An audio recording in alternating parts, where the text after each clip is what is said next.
What's up, guys? Welcome to Knockers on the Bottom. I'm your host, Jay Mill. Jay Miller, if you like. So let's get into it. So hit the like button, hit the subscribe button. But yeah, let's get into it. So the Cowboys, the Cowboys. Man, like we can never have nice things around here. You know, they do things like play extremely well against the Green Bay Packers offensively. Play a game against the Jets where they play well offensively and defensively and get a win. And then all of a sudden, now we coming on against the Carolina Panthers, and it's the same old same that it's been all season, man. Like giving up over 180 yards to Rico Dowdle. He had over 200 yards total. Yeah, didn't think that was gonna happen, but guess what? It did. And then you go down the list of things like people are really sitting there blaming the offense for having the ball, in the fourth quarter after the defense finally got a stop and had a chance to go down and at least maybe put 3 points, maybe put 7 points on the board and kind of ice the game. But the thing is, the offense held up their end of the bargain. Now, did the offense play a perfect game? Not by any means, right? They left a lot of yards out there. It looked like the offensive line had trouble blocking Carolina's defensive line. It did look like a lot of times in a run game that they couldn't get any push or movement. And it also looked like Carolina felt like the Cowboys were predictable. As in, when we decided to run, they knew we were going to run, and they hammered us. And that, to me, was a problem. But the bigger problem is, bro, you get 27 points from your defense, from your offense. And as a defense, you can't just hold them to like 20, 24, 21, 26. Like, it's almost as if, so just to be candid, the Cowboys offense has not turned the ball over since the Bears game. And in that time, they're 1-1-1. One win, one loss, one tie. So since that game, the offense has been flawless as far as taking care of the ball. And yet they've only been able to get one win out of 3 games. That's not sustainable. I'm not one to say, let's fire Matt Eberflus. I don't want to come on here and give takes like that. I feel like that's a little bit harsh, especially since that man has a family to take care of. And, we all know as Americans how hard it is when you lose your job to continue to make ends meet and, feed the family and things like that. So I don't want to necessarily like call for him to be fired, but what I do want to say is something needs to change. We just can't go into next week against the Commanders and Eberflus just come up with his game plan and expect the players to play differently and expect, different results at the end of the game. There is a great chance that the Cowboys could go into next week's game and score between 27 and 35 points and lose. That's very disheartening for a team to know, hey, we can sit in these offensive meetings, we can sit in these special teams meetings, and hell, we can sit in these defensive meetings, and we can come up with a great game plan, and 2 out of the 3 phases of the team can execute that game plan. But it doesn't matter because one of the phases is going to let you down, and they're not just going to let you down a little bit; they're going to let you down tremendously. And I don't know how you change that, right? The definition of insanity: doing the same thing and expecting different results. And right now, the Cowboys have to feel insane because they keep going into each week and playing a shit ton of zone and, maybe mixing in some man. But for the most part, they're running that Eberflus system, and Eberflus is running the system the way he wants to run the system, and nothing's changing, right? And so part of me thinks of it as this, right? Did Trayvon Diggs become a bad player overnight? Okay, maybe, right? Maybe. Maybe off that knee injury with that surgery that nobody's really had before. Maybe he's lost a step. Okay, boom, got you. So did Deron Bland also become a bad player? Did Donovan Wilson also become a bad player? Kenny Clark, Osa Digizua, Dante Fowler. Like, it's a lot. And when I was back in my school times, they would say, hey, you know what? If you put out a test and one or two people completely just botch it, fail it, you know what I'm saying? But the rest of the class did, whatever, whatever. All right, well, hey, those people need to study harder. But if everyone's failing the test, then maybe it's the teacher, right? Like that's how you kind of have to look at it, right? And so right now, I think the Cowboys have a teacher problem, not necessarily a student problem. The players have played in this league, and we've seen these players have success. Is it fair to expect that Deron Bland would be the pick six leader again, or Trayvon Diggs would have 11 interceptions again? No, you know what I'm saying? That's not fair to expect. But the continued, consistent, like consistency, right? When you're a player, you strive for consistency. The Cowboys defense is hella consistent, super consistent, but not in the way that you want to be consistent. They're consistently bad. They consistently blow coverages. Tedderone McMillan in the back end of the end zone, and Donovan Wilson, I guess, was supposed to be in coverage. He slipped, kind of came back. It was raining a little bit, but that's not an excuse to me. And he was the only one back there. Touchdown.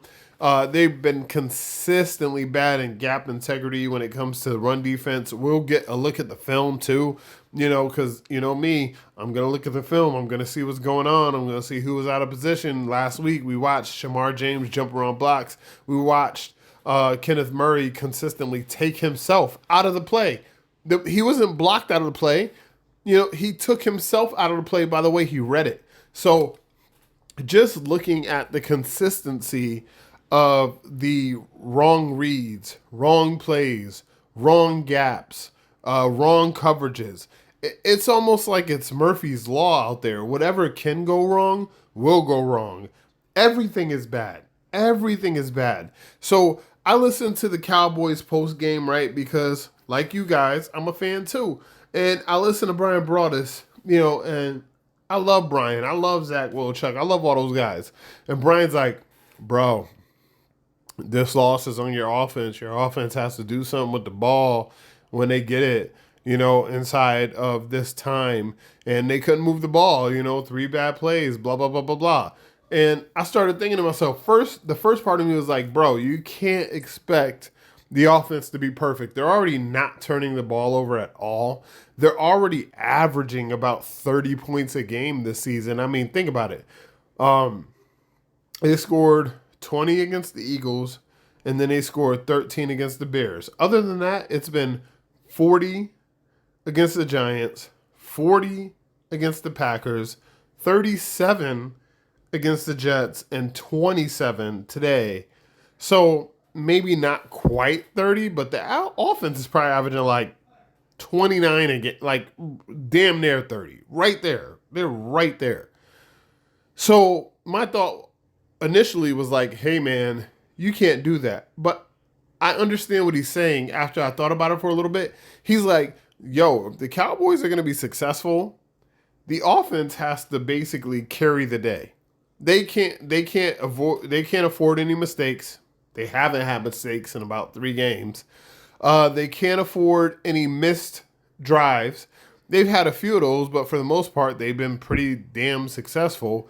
But 27 points should be more than enough for your team to win. So then I started thinking, hey, is it fair to say that the only way that the Cowboys can win games is if their offense is basically just blowing people out from the beginning of the game, and then, their defense doesn't have to do much, and, that's the recipe for success?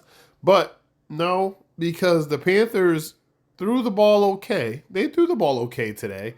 But they basically ran the ball and kept up with you as an offense by running the football. So it wasn't even like, hey, we have to throw the football to stay in the game with the Dallas Cowboys. No, today they ran the football and stayed in the game with the Dallas Cowboys. And there was so much bad defense. It was so bad.